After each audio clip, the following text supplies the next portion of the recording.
Good morning, everybody. Mike Vaki, Princetontrader.com here for ntmarkets.com with your Wednesday morning pre-market webcast.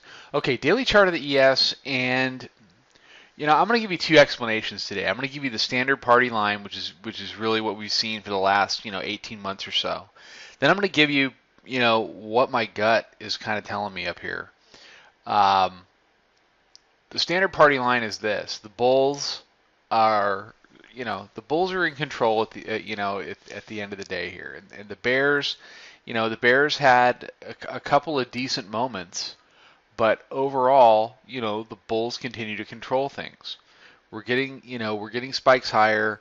Um, the 56s weren't challenged yesterday, but we did do 51.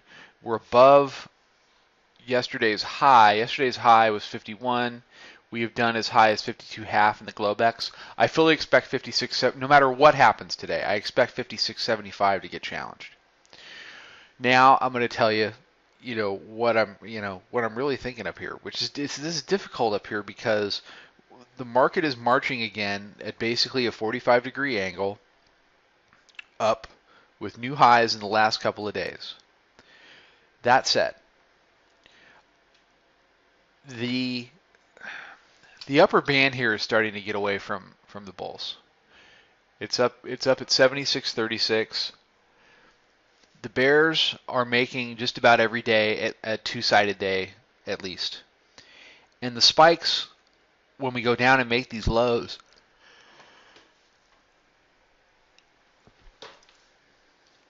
even though 37 was a matching low, and 37 is a huge level, absolutely huge, was matching lows yesterday.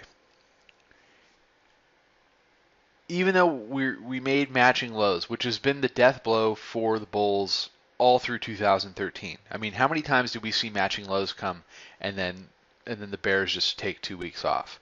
And that may be what happened yesterday when we hit 37 the second time, because we bounced off that violently into the close and ended up doing about 10 handles off it.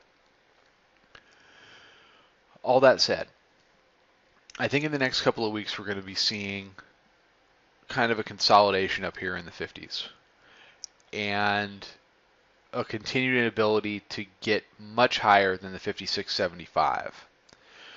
And what gets me leaning that way is the look of that 56.75 candle, the way the day played out, and the fact that we keep getting these violent moves off the bottom, which is not, those violent moves that we get are not necessarily bullish. I mean, you can call it price rejection off of a low, but you could also call it, short covering for something bigger. So I'm a little more bearish than I have been on highs in the last 6 to 9 months. And I'm going to continue to do what works, which is to buy dips until it stops working. But at the same time, I'm going to be mindful of the fact that we may be getting a little bit tired up here as part of the overall move.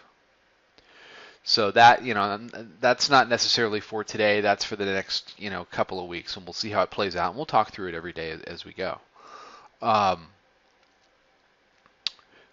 The keys today are 56.75 on the upside, 37 on the downside. Inside day yesterday. So, and the way it's setting up in right here, it's setting up to test 56.75. The other thing I'm seeing now is instead of that consistent morning dip that gets bought, I'm seeing morning highs that are getting sold.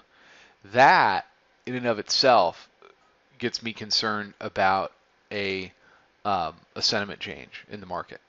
Okay, and a lot of this is left over from the move down, the one-day move down, and the move to 1817, which really didn't get completed. It kind of got prematurely, it ended very abruptly and prematurely on that news. And I still am not sure that the Bulls have what it takes to get up into the 1900s to 1925 from here, considering they didn't really work off much. And I think that's the concern when people get up into these high, mid 50 areas when you see the selling come. Took a long time to get through 46.5, and we keep trading back below it each day. So you don't want to see that today if you're a bull. You want to see it stay above 46.5. You want an entire day above 46.5. So I'm just going to trade what price does. But that's just an idea of what's going through my head as we head out in the next couple of weeks of trading. It's not just buy the dips, the bears are terrible, and we're going to keep going up forever. That's worked for a long time. But we have to start to consider that the dynamic is changing a little bit. Okay, everybody have a fantastic day. Check us out on Twitter. Check out the website. Come in the chat room. Come trade this stuff with us. We were selling rallies yesterday very successfully, and had a lot of new people join yesterday. And come on in. We'd love to meet you and see if we can help you with your trading. I think you'll like what you see. And I will be back tomorrow morning with another webcast. Trade them well, everybody.